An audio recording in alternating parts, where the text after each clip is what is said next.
Let me get this situated so everybody can hear me.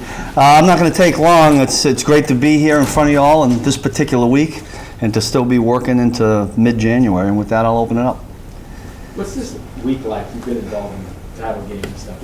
What's this week like, being one step away? Yeah, it's funny. I was just thinking about that, and until I looked at one of these is in the back room there that has all the back with the AFC Championship and all that. And I'll be honest with you, and maybe I'm different this way. What's going on, Ed? To me, it's another game. I know that sounds really strange, but you know, you get in the walls of the facility we're in, and you kind of get in the grind and get right back into the same routine, which Coach Reed is really good at, putting everybody right back in the same routine. I don't know that I feel it right now. I'm not saying I won't feel it as the week goes on, but trying to make it as much as we can, just another game and a sequence of however many we're going to play here. Steve, how did you feel about your first full game without Spagnuolo? Yeah, tried not to think about it very much. I tell you what can happen, and even some of the assistant coaches help me with this. Sometimes when that happens and you lose somebody on the back end, you start to change things and you call the game a little bit differently. And you know, I think Dave Merritt even said it in the course of the game. Look, Dave's great that way. Don't let you change. Don't let who's in there change what you're calling. Just go with it. You know, it's good to have assistants like that say have confidence in the guys we're putting out there, and I think that helped. So I didn't feel it. We called it like we normally did. We miss him. I think the surgery went well, and he's doing good. Can't wait to get him back. Steve, how would you describe sort of where you and Tyron are in terms of being on the same page? He's spoken about that before. Your sense of each other, and with that, I do wonder if you see a correlation between Tyron's role in the room and with the defense particularly, and Patrick's role in the room in terms of leadership. Yeah, I don't know Patrick well enough. I mean, from what I see from afar, I mean, he looks to me like the ultimate leader, and we know what he's like as an athlete and the way he is on game day. I see some of the same qualities, obviously, in Tyron.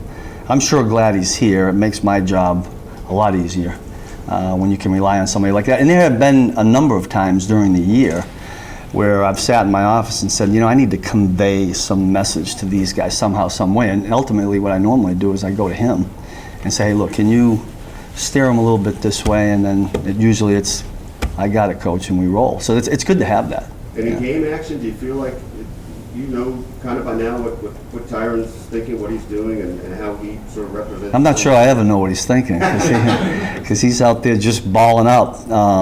No, he's great on the sideline. Listen, the game's emotional, so we can all get a little bit emotional. Sometimes he's calming me down, sometimes I'm calming him down. But I think the other guys really feed off him. And so when you have that in a player, the guy they respect, they know at some point he's going to help make a play to win the game. I think that bodes well for us. Coach, something Tyron's preached all season long is his championship swagger. How would you define that, though? I don't know if I got a definition for that.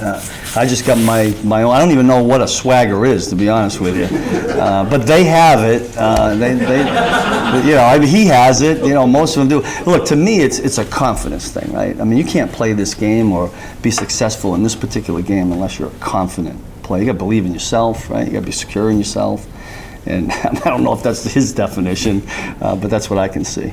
Dan Sorensen played 100% of the season last week. That hasn't always been the case this season. How important is he to the defense? Yeah, he's important to us. He's important to Dave Tobe and what he does. He made some terrific plays last week that changed the flow of the game. He is as steady of a player that I've ever been around. I mean, every day he comes in, he works at it. He's the first guy out on the field. I don't know if you're all out there when we go out for practice, but always the first guy out, never misses. He loves what he does, and he's professional in everything that he does. I'm glad we got him. What's the most important thing that you're telling your players about Derrick Henry in some of the things, making sure that they not only wrap up on the pass, but also some of the little things like don't line up in the neutral zone? Yeah, well, all the mental things, it wouldn't matter who you're playing. You don't want to give anybody an extra 5 yards because you went offside or did something that you're not supposed to do. Look, he's a huge challenge. I can spit out all the tackling terms. I mean, our guys know what they are. It's going to be a mindset, and it's going to take all 11. It's not going to be one guy tackling. It's a swarm. overpopulate the ball. We know he's going to get the ball a lot, so get a lot of people there. Did you have something? Yeah, I was just going to say, everybody in your position wants to play an opponent and force them to be one-dimensional. Yeah. They kind of come in that way, relying on That's a good point. 70% of their yards. How do they get away with that? What makes this guy so good as a runner and their offensive line so effective?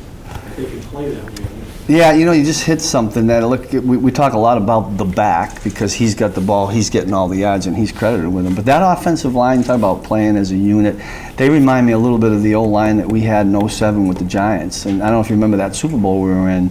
They ran that ball for like the first 8 minutes or something. And it was the old line and a bunch of backs. And that's what this football team does. And somehow, some way, we got to find a way to get them to third down and then win third down, because if we don't do that, we can't get the ball back to Patrick Mahomes and Coach Reed. So that's going to be the challenge that we're going to have. With Last one, Sam. We'll do last one with Sam, and then we'll get moving here, guys. Steve, how much freedom do you give Tyron as far as like what he does before the snap to create the blitz and what he does even after the snap to Yeah. break off his?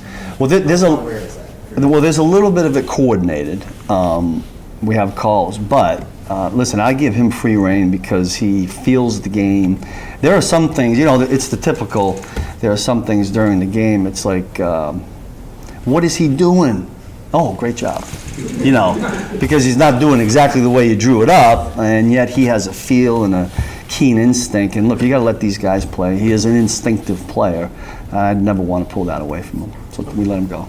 Okay, thanks. Good. All right. Thank you.